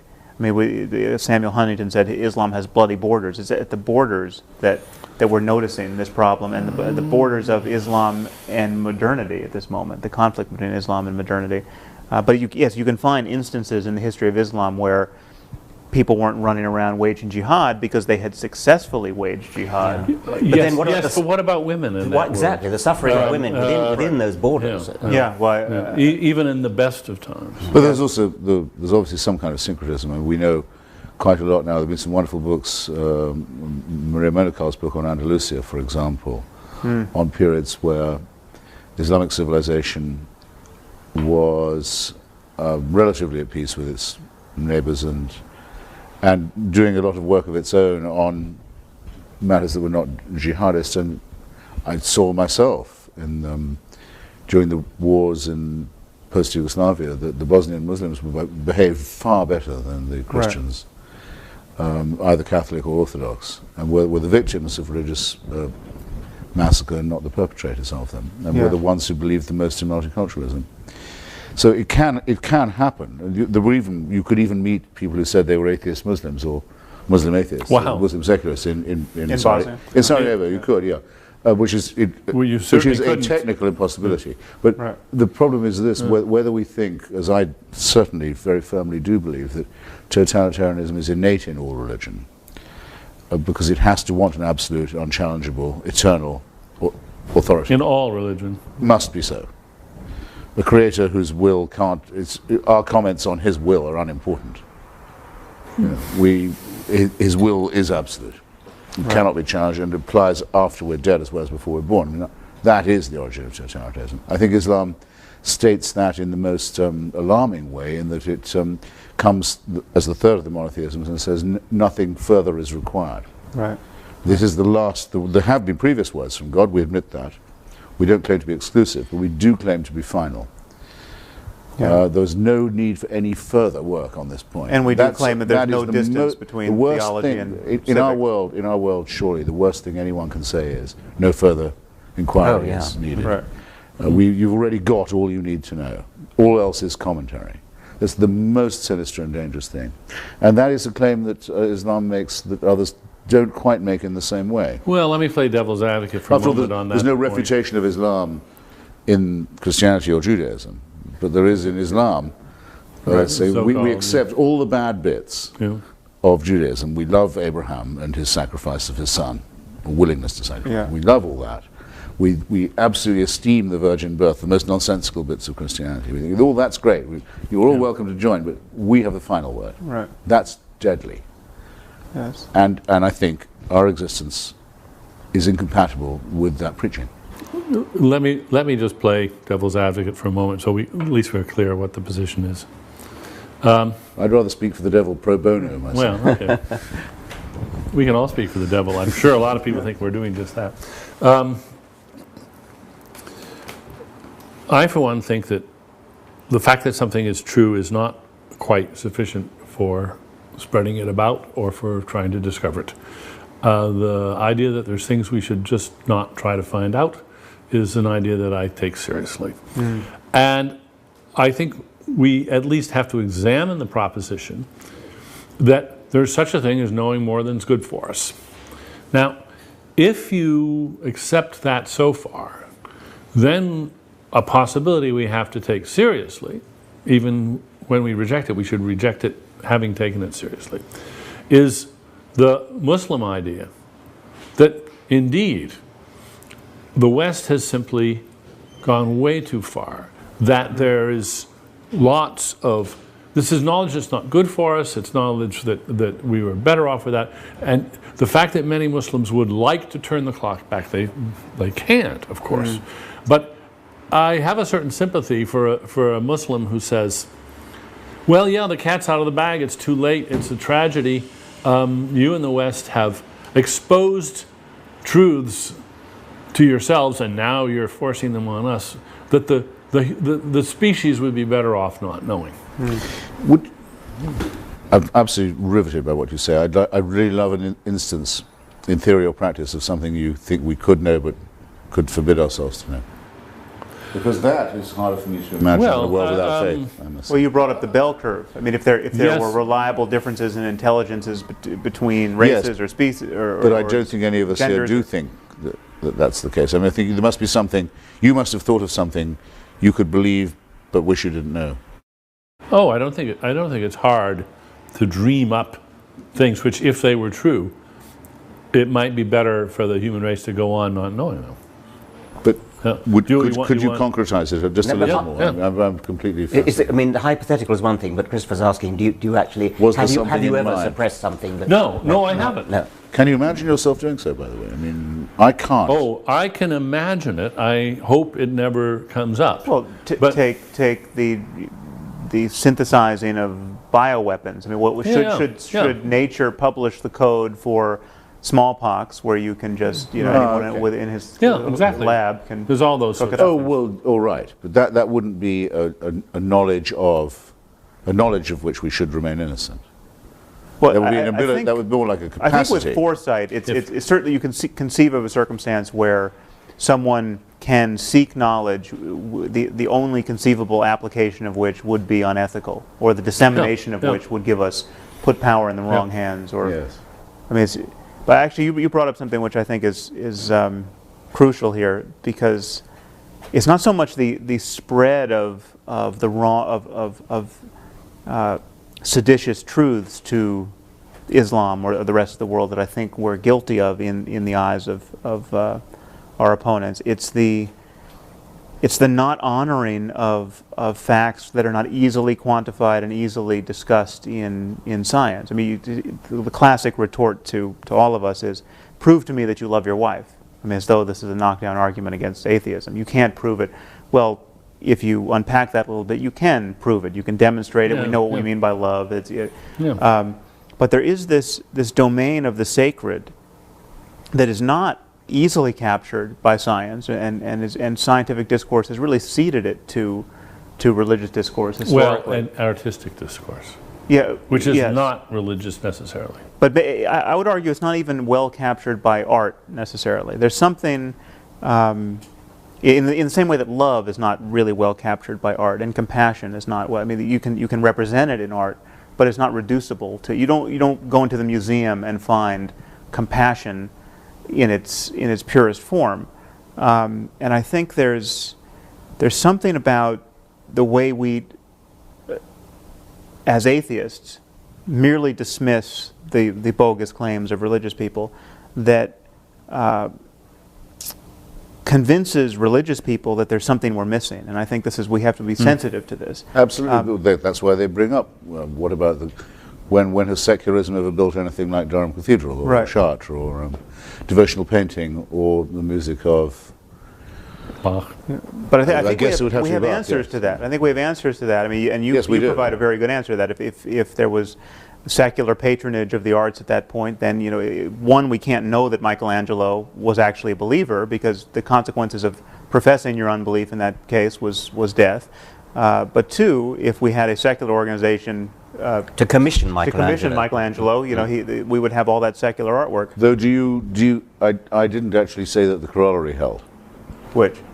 I think it's true we can't know with devotional painting and sculpture and architecture that the patronage didn't have a lot to do with it. But I can't hear myself saying, if only you had a secular painter, you'd have done just as good work. Oh, no, I think I'm fusing you and Richard there. I think I can't, I don't know why, and I'm quite happy to find that I don't know why.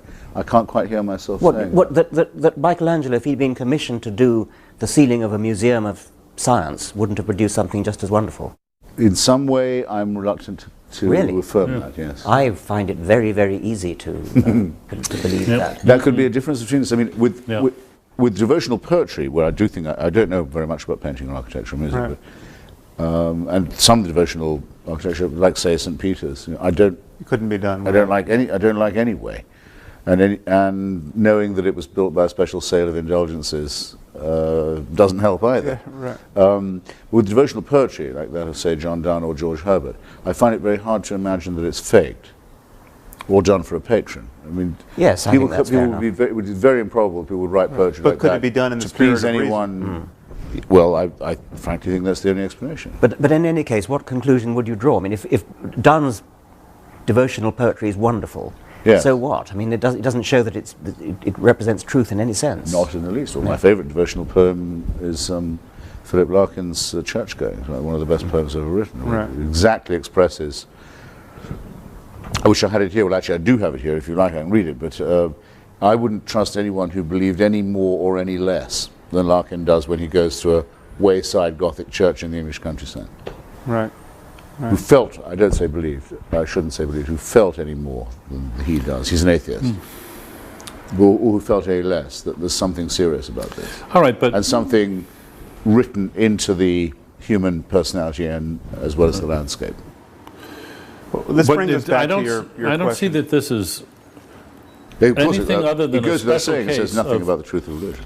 I don't think this is see how this is anything other than a special case. Other special cases of which would be, you just couldn't.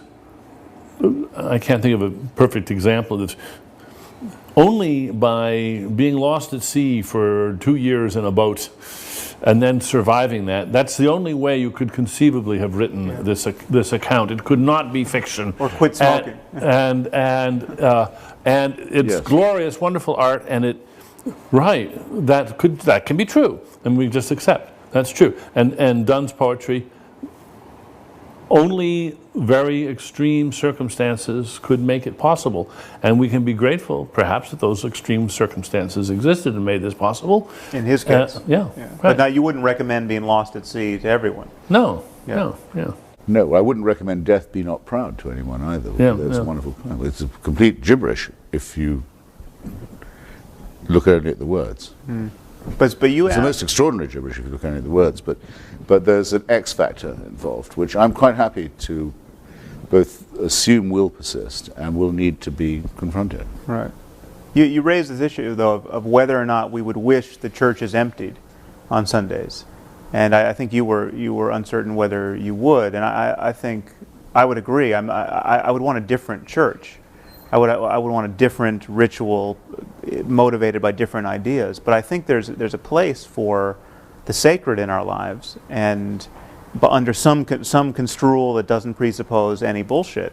But I think there's a usefulness to seeking profundity as a matter of our attention. Sure. And our neglect of this area, I think, as atheists, at times makes even our craziest opponents seem wiser than we are. And I mean, you take someone like Sayyid Qutb, who's as crazy as it gets. I mean, Osama bin Laden's favorite philosopher, but he came out to Greeley, Colorado, I think it was around 1950, Yes. and spent a year in America, and noticed that all his American hosts were spending all their time gossiping about movie stars and trimming their hedges and coveting each other's automobiles, and he came to believe that America was or the West was so trivial in its preoccupations and so materialistic that it had to be destroyed. Now, this shouldn't be construed as giving any credence to his worldview, but he has a point. There is something trivial and horrible Yes. about the day-to-day fascinations of most of us and most people most of the time. There's a difference between kind of really using your attention wisely in a meaningful way and our perpetual distraction. And traditionally, only religion has tried to enunciate and clarify that difference. And I think that's that's a lapse in our. I think you've made that point, and we've accepted it, Sam. Yeah. And I think that's. I mean, as going back to the thing about whether we like to see churches empty, I think I would like to see churches empty. What I wouldn't like to see, however, is ignorance of the Bible, No, because you cannot understand literature without knowing the Bible. You can't understand art. You can't understand music. Yeah. There are all sorts of things you can't understand for historical reasons. But those historical reasons you can't wipe out. They're there. And so even if you don't actually go to church and pray, you've got to understand what it meant to people to pray and why they did it and what these verses in the Bible mean and what this... But is it only that? Just the retrospective kind of historical appreciation of our You could more than just ancestors' appreciate it. You ignorance? can lose yourself in it, just as you can lose yourself in a work of fiction Right. without actually believing that the characters are real. But you're sure you want to see the churches empty? You can't imagine a variety of churches, maybe by their lights, an extremely denatured church, a church which has ritual and loyalty and common cause and purpose, yeah, okay. but and even And music. and music, and they sing Yes. the songs and Yes. they do the rituals. Yes. But where the irrationality has simply been laundered out. Okay, yeah. So you go to those places for funerals and weddings and Yes, and you have and beautiful also poetry and perhaps music. for Group solidarity meetings. group solidarity Yeah. to create some project which Yeah. is hard to get off the ground otherwise. I think there's one more tiny thing. I mean, I haven't been tempted to go to churches, and I was very, very small point, but I mean, one reason that makes it very easy to keep me out of it is the use of the New English Bible instead of the and James how, one. yes. I mean, there's really no point. I can't say where anyone goes, and I can see how people stay away. No. They've thrown away All the poetry, a pearl richer than all their tribe. Absolutely. Right, yeah. They don't even know what they've got. It's Yeah. terrible. If I was a lapsed Catholic and I brooded about how I wanted my funeral to be, which is not something I You would. want the Latin Mass. Yes. Absolutely. Well, but I We mean, there's should, another for sure. issue there, which of course is that when it I becomes want a proper intelligible, tridentine and. when it becomes intelligible, the nonsense becomes more transparent, and so if it's in Latin, it can survive much better. It's rather like a camouflaged insect. It can get through the barriers because you can't see it. And whereas when it's translated into not just English but modern English, you can see it for what it is. But now, seriously, then, do you therefore delight in the fact that churches are modernizing their texts and using the? No, I don't. It's an aesthetic point. No, I don't. No. That's the worst of both worlds. I think it seems to Yes. me. Right. And we should be grateful for it. We didn't do this to them. Yeah, that's right. We didn't impose this on them. Any more than we weren't clever enough. any more than we don't blow up Shia mosques either. Yeah. We don't blow up the Bamiyan Buddhas. Bamiyan Buddhas, exactly. We don't desecrate. We would be for the reasons given by Sophocles and Antigone. We would have a natural resistance to profanity and desecration. We leave it to the pious to destroy churches and burn synagogues or blow up each other's mosques.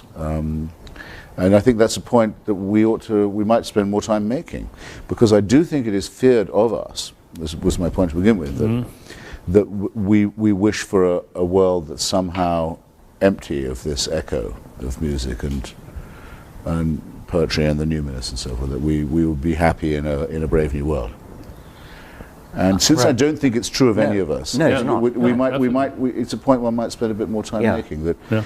the howling wilderness of nothingness is much more likely to result from holy war or religious conflict or theocracy than it is from a proper secularism, which would therefore, I think, have to not just allow or leave or tolerate or condescend to or patronize, but actually, in a sense, welcome the persistence of something like faith. I feel I've put it better now than I did at the nodded beginning. unintelligently there. I think. What do you mean something like faith? Yeah, and how like faith? Something like the belief that there must be more than we can know. Well, That's not fine. Dennett believes that. That's Yeah, not faith. sure. Yeah. I mean, we know there's more than we presently know. Well, that was my original likely point to in saying if we could find a way of enforcing the distinction between the numinous and the superstitious, we would be doing something culturally quite important. Yes. When I'm told about this, well, Richard and I did this at Central Hall with Scruton and that very weird team that we debated, who kept on saying, Scruton particularly, well, what about good old Gothic spires and so forth. I said, look, I wrote a book about the Parthenon. I'm intensely interested in it. I think everyone should go, everyone should study, and so forth. But everyone should abstain from the cult of Pallas Athena.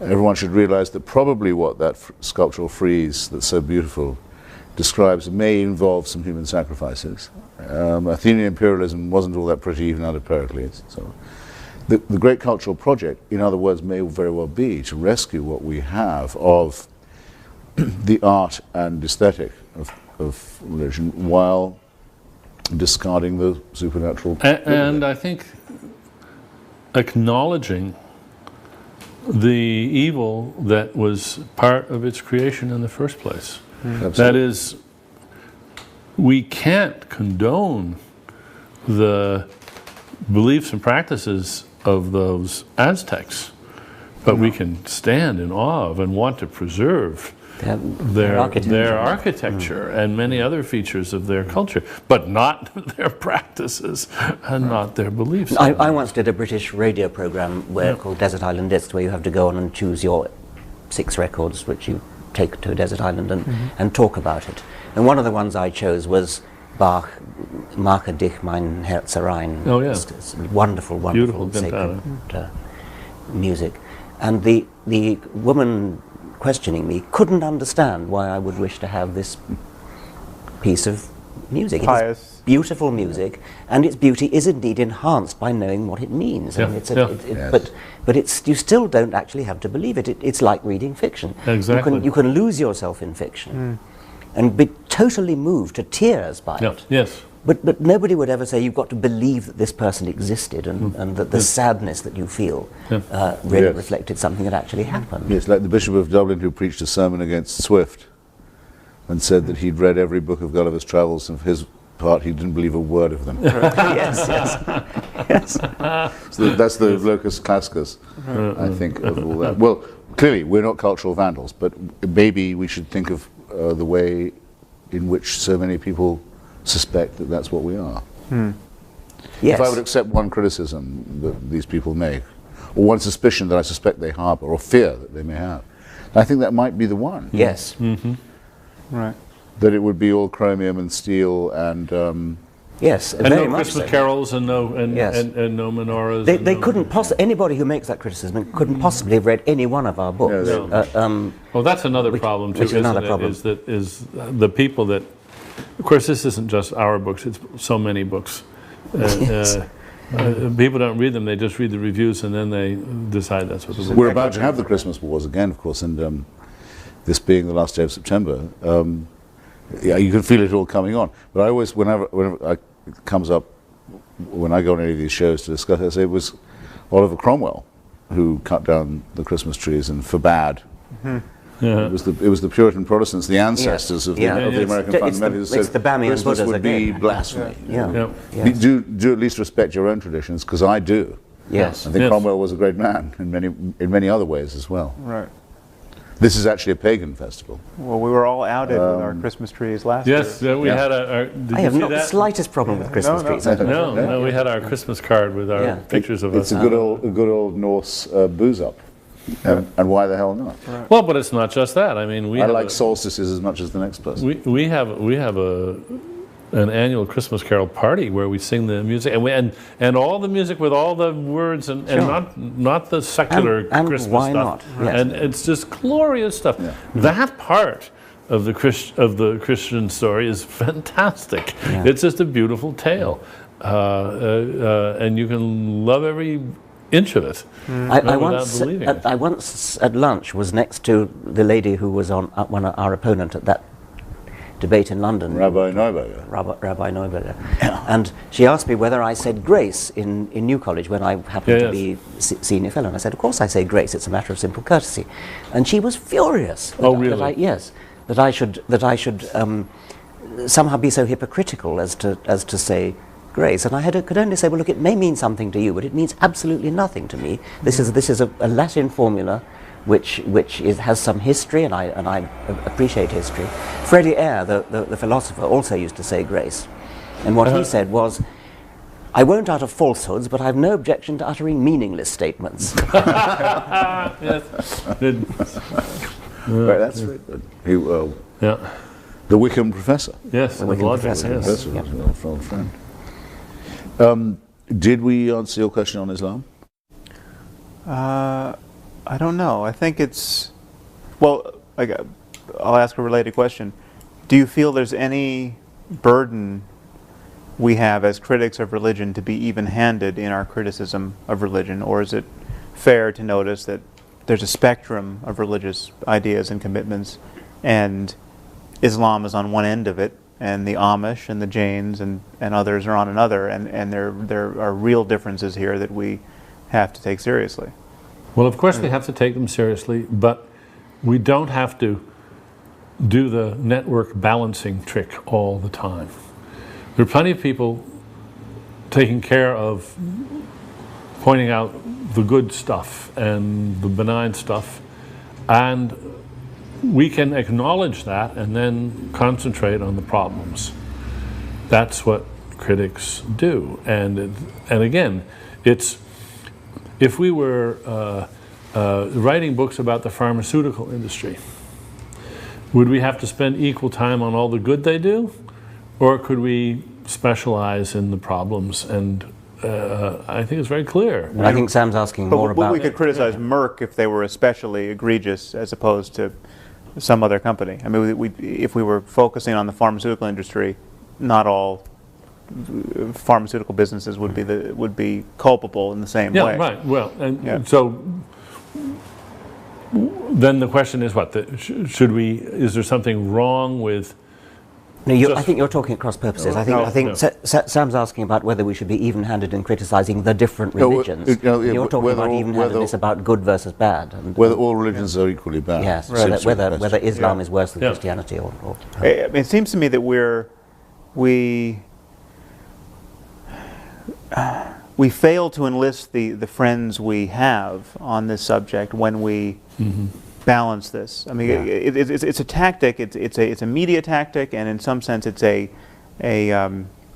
almost an ontological commitment of atheism to say that all faith claims are in some sense equivalent. You know, the media says the Muslims have their extremists, and we have our extremists. We have jihadists in the Middle East, and we have there's an imbalance there. People who kill abortion doctors, and it's just not a real equation. I mean, the mayhem that's going on under the aegis of Islam just cannot be compared to the fact that we have two people who a decade kill abortionists, and so I think my commitment. I mean, this is one of the problems I have with the concept of atheism. Is I just think it hobbles us in this discourse where we have to seem to kind of spread the light of criticism equally in all directions at all moments, and I think we could, on any specific question, have a majority of religious people agree with us. I mean, a majority of people in this country, in the United States, clearly agree that the doctrine of martyrdom in Islam is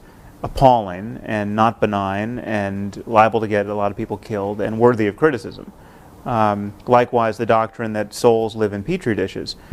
Even Christians, even 70% of Americans don't want to believe that in light of the promise of stem cell research. So it seems to me once we focus on particulars, we have a real strength of numbers, and yet when we stand back from the ramparts of atheism and say it's all bogus, we lose 90% of our neighbors. Well, I'm sure that's right. On the other hand, my concern is actually not so much with the evils of religion as whether it's true. And I really do. I mean, I care passionately about that. The fact of the matter is there, as a matter of fact, a supernatural creator in this universe, and I really care about that. And so, although I also care about the evils of religion, I'm prepared to be even-handed because they all make this claim, which seems to me equally. I would never give up the claim that all religions are equally false. And for that reason, because they're false by preferring faith to reason, latently at least equally dangerous. But equally false, but surely not quite equally dangerous because of... No, latently I think so. Because latently maybe. Because of the surrender of the mind. The surrender of the mind, the eagerness to discard the only thing that we've got that makes us higher primates, the faculty of reason. That's always deadly. And always, I'm not sure. I think it's potentially the Amish can't hurt me, but they can sure hurt the people who live in their community. They have a little totalitarian, but not quite in the same way. The Dalai Lama claims to be a god king of hereditary monarchy and inherited godliness. It's the most repulsive possible idea, and he runs a crummy little dictatorship in Dharamsala. Right. And it would be worse, and praises the Indian nuclear test, it would be worse. It's only limited by his own limited scope. But if you added the same evil jihad to that, you would be more concerned. Well, look, every time I've ever debated with Islamists, they've all said, you've just offended 1 billion Muslims, as if they spoke for them. Right. As if there's a definite threat to this, a menace, a military tone to what they say. In other words, if they'd said, you've just offended me as a Muslim, it doesn't sound quite the same, does it? If they were the only one who believed in the Prophet Muhammad. No, it's 1 billion. And by the way, what's implied in that is watch out. Right. I don't care. If it was only one person who believed that the Prophet Muhammad had been given dictation by the Archangel Gabriel, I'd still say what I was saying. Right, but you wouldn't lay awake And it would be just as dangerous that they believed that, yes. It would, because it could spread. The belief could become more general. It has, in the case of Islam, it has spread, and is spreading, and so its danger is not only potential but actual. I can see no contradiction. Yes, but over Talking space about and different things. space and time, I think this tremendously evens out. I mean, I didn't expect, I'm sure neither did you, in the 60s that there would be such a threat from Jewish fundamentalism. Relatively small numbers, but in a very important place, strategic place, and deciding to try and bring on the Messiah by stealing other people's land and trying to bring on the end. Yeah. It's numerically, it's extremely small. Right. But the consequences that it's had have been absolutely calamitous. And we didn't used to think, actually, of Judaism as a threat in that way at all, until the Zionist movement annexed the Messianic, or fused with it, because the Messianists didn't used to be Zionists, as you know. So you'd never know when it's going to be next. I agree. I'm not likely to have my throat cut at the supermarket by a Quaker. Yes. But the Quakers do a lot of the work by saying we preach non-resistance to evil. Right. That's as wicked a position as you could possibly hold. Given the right context. I mean, what could be more revolting than that? Yeah. Say, you see evil and violence and cruelty and you don't fight it. Yeah, they're free riders. Yeah. Okay. Read Franklin on what the Quakers were like at the crucial moment in Philadelphia when there had to be a battle over freedom, and see why people despised them. I would have then said that Quakerism was actually quite a serious danger to the United States.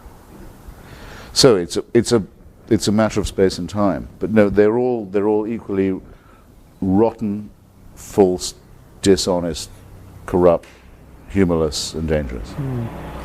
It's true. I mean, there's one point you make here that I think we should say a little more about, is that you almost can never quite anticipate the danger of unreason. I mean, when your mode of interacting with others and the universe is to affirm truths you're in no position to affirm, the liabilities of that are potentially infinite. I mean, you just don't know. So to take a case that I raised a moment ago, stem cell research, you don't know going in that the idea that the soul enters the zygote at the moment of conception is a terrible idea. I mean, it seems a totally benign idea until you invent something like stem cell research, where it stands in the way of incredibly promising, life-saving research. And so there's something about dogmatism which you can almost never foresee how many lives it's going to cost, because its conflict with reality just erupts. Well, that's why I think of the moment where everything went wrong is the moment when the Jewish Hellenists were defeated by the Jewish Messiahs, the celebration now benignly known as Hanukkah. So as it can not clash with Christmas. That's where the human race took its worst turn. There's a few people, but they re-established the animal sacrifices, the circumcision, and the cult of Yahweh over Hellenism and philosophy, and Christianity is a plagiarism of that. Christianity would never have happened, and nor would Islam. Right. I've no doubt there would have been other crazed cults and so forth, but there might have been a chance to not destroy Hellenistic civilization. Well, it's not a matter of numbers. It's a matter of, if I may say so, memes and infections, which can spread very fast. Of course, I would have certainly said in the 1930s that the Catholic Church was the most deadly organization because of its alliance with fascism, which was explicit and open and sordid. Much the most dangerous church, but I would not now say that the Pope is the most dangerous of the religious authorities. It's no question that Islam is the most dangerous religion, and partly because it doesn't have a papacy that can tell it to stop something and make an edict saying control. By all means, yes. But I would still have to say that Judaism is the root of the problem. Although it's only the root of the problem in light of the Muslim fixation on that land. If the Muslims didn't care about Palestine, we could have the settlers trying to usher in the Messiah all they want. There'd be no issue. It's only the conflict of claims on that real estate. This is just to say that well, both sides both sides are at fault, but the only reason why 200,000 settlers could potentially precipitate a global conflict is because there are 1 billion people who really care whether those settlers tear down the Al-Aqsa Mosque. Which it's their dream to do. Yeah. Because they have the belief that one part of the globe is holier than another. Right. Than which no belief could be more insane or irrational or indecent. And so just a few of them holding that view and having the power to make it real is enough to risk a civilizational conflict which civilization could lose. I mean, I think we'll be very lucky if we get through this conflict without a nuclear exchange. Actually, I think that's a very good topic. What are our most grandiose hopes and fears here? I mean, what do you think reasonably could be accomplished in the lifetime of our children? What do you think the stakes actually are? And how would you get there? Yeah, I mean, is there something we can engineer apart from just mere criticism? I mean, are there like practical steps? I mean, what with $1 billion could we do to affect some significant change of ideas? Is there any practical? I feel myself on the losing side politically and on the winning side intellectually. I mean, that's just you don't see anything to do. In the current zeitgeist, I don't think we would be accused of undue conceit if we said of ourselves, or didn't mind it being said of us, that we've been opening and carrying forward and largely winning an argument that's been neglected for too long. And that certainly in the United States and Britain at this moment, that's true, it seems to me. But in global terms, I think we're absolutely in a tiny, dwindling minority that's going to be defeated by the forces of theocracy. Which will probably you're betting against us. No, I think they're going to end up by destroying civilization. I've long thought so. Well, of course, you may be right, but not without a struggle. because it can be a single catastrophe. Because that's my big disagreement with Professor Dawkins, is that I think it's us plus the 82nd Airborne and the 101st who are the real fighters for secularism at the moment, the ones who are really fighting the main enemy. So in what sense do you disagree on that? And I think probably among secularists that must be considered the most eccentric position you could possibly hold. That's a tooth fairy belief among most people. That I believe it to be an absolute fact. It is only because of the willingness of the United States to combat and confront theocracy that we have a chance of beating it. Our arguments are absolutely of no relevance in that respect. No, you may have many more takers, although not on the territory of Iraq. I mean, it may be that we need the 82nd Airborne to fight a different war in a different place for the same purpose, for the stated purpose. Voila, by all means, there are reservations to be expressed by me, which I'll happily give you. But in principle, I think it's a very important recognition. Unfortunately, we're running out of time. And possibly tape. I think we've had a wonderful discussion. Yeah, great. And thank you Got a lot to think about. very much. Yeah.